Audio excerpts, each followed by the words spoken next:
So today nandito tayo sa ating grower building number 1 para i-check yung ating mga pinapalaking mga manok. So 1 month and a half na lang guys ay magiging ready to lay chicken na ito silang lahat. During sa rounds natin ay na-observe natin na medyo may kulay na green yung kanilang ipot, no? So sinabi natin sa atin ng ating veterinarian last week, pero hindi pa man ganun kadami, and then nakaligtaan natin ng konti yung ating mga pinapalaki. Pero ngayon, hindi pa naman ganun kadami talaga yung green. Pero kailangan natin talaga itong i-treat bago pa lumala yung kondisyon nila. Isang possible indication na merong malaria yung ating mga manok kapag green ang kanilang ipot. So dahil yan guys sa mosquitoes o sa mga lamok na kung saan ngayon ay sobrang dami dahil sa marami yung stagnant na tubig dito sa ating paligid. Karamihan sa ating grounds ay hindi pa totally na dry dahil hindi pa masyado uminit talaga at may pangilan-ilan pa na ulan. Pero yung ating mga manok guys ay hindi naman sila nanghihina, malakas pa rin kumain. Kailangan talaga natin na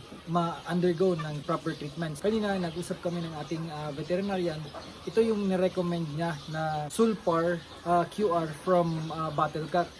So ito ay para sa fowl cholera, laway-laway, diarrhea, salmonella, chronic respiratory disease, coccidiosis at E. coli at malaria. So marami itong mga sakit na pwedeng matreat, kaya isahan na lang. So every time na nag-treat tayo guys ay in-advise ng ating veterinary na morning only para hindi masyado bugbog yung liver at saka kidneys ng ating mga manok. So during early morning na paglalagay natin ng tubig ay doon talaga natin dapat nagbigyan ng mga supplements o ng mga gamot yung ating mga alaga, and then after that plain water na sa hapon. So meron pala itong sulfadiazine sodium, sulfaclozine sodium, trimethoprim at paracetamol. So if ever na merong konting infection, syempre automatic yan, nagre-react ang body ng ating mga alaga. So possible may konting lagnat yung ating mga manok. So mafe-feel natin yan kapag hinawakan natin sila, medyo mainit. Kung kabisado natin yung normal temp ng mga manok ay I'm sure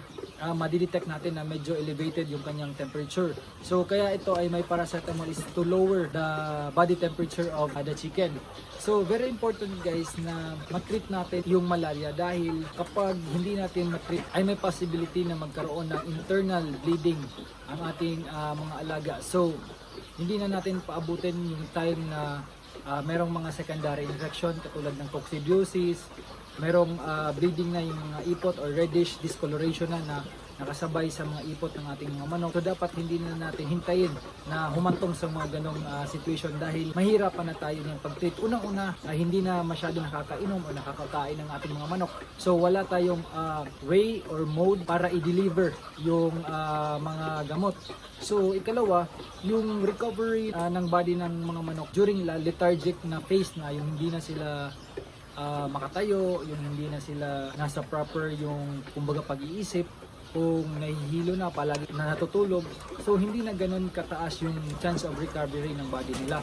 Very important na may early detection tayo para at least may proper treatment na maibigay at the same time habang kaya pa ng katawan ng manok ay makarecover kaagad ito. So yung pagbigay namin dito guys ay sabi ko kanina early morning and then plain water sa umaga. So yung nakuha natin na binigay lang ito sa atin guys ng Battlecat ng pagpunta nila sa ating store ay 5 grams per 1 gallon yung preparation. So yung mga water natin dito ay 1 gallon yung capacity. So isang sachet, isang gallon ito.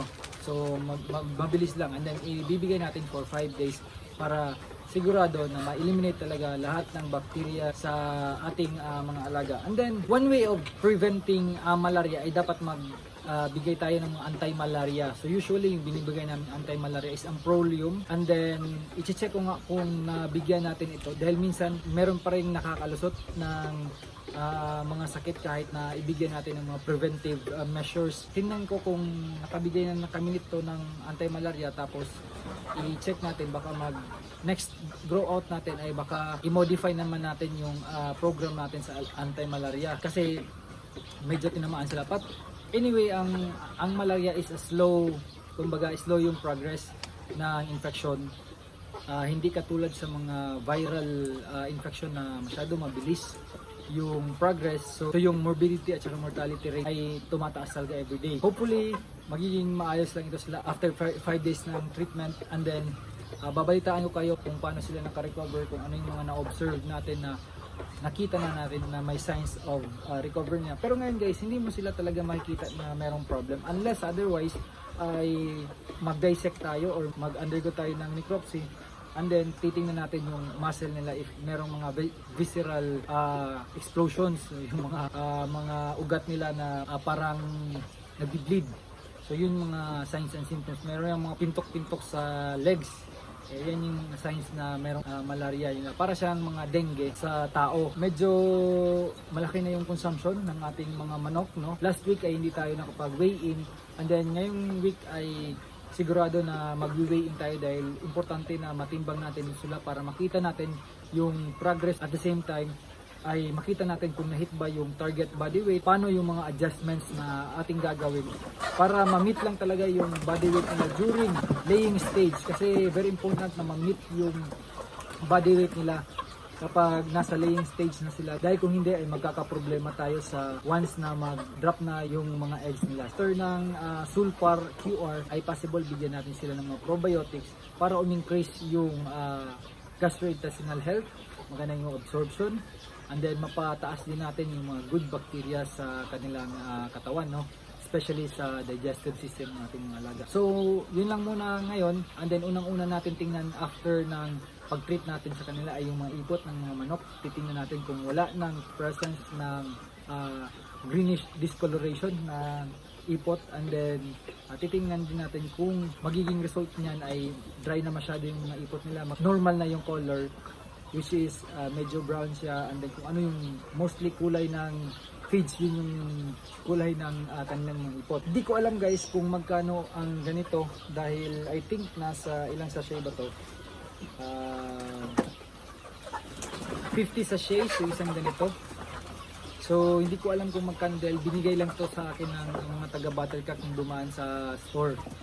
So ask nyo na lang yung malapit na Agribet store nyo, dahil I'm sure ako meron silang mga stocks ng ito. Kapag meron kayong mga problema sa inyong mga manok, especially meron mga green na discoloration yung ipot, ay i-consult nyo sa mga veterinarian, and then baka pabigyan din sa inyo ng flashing ng Sulpar QR. So guys, maraming salamat sa panonood ng video ito, at sana ay may natutunan naman kayo. Happy poultry farming! Bye!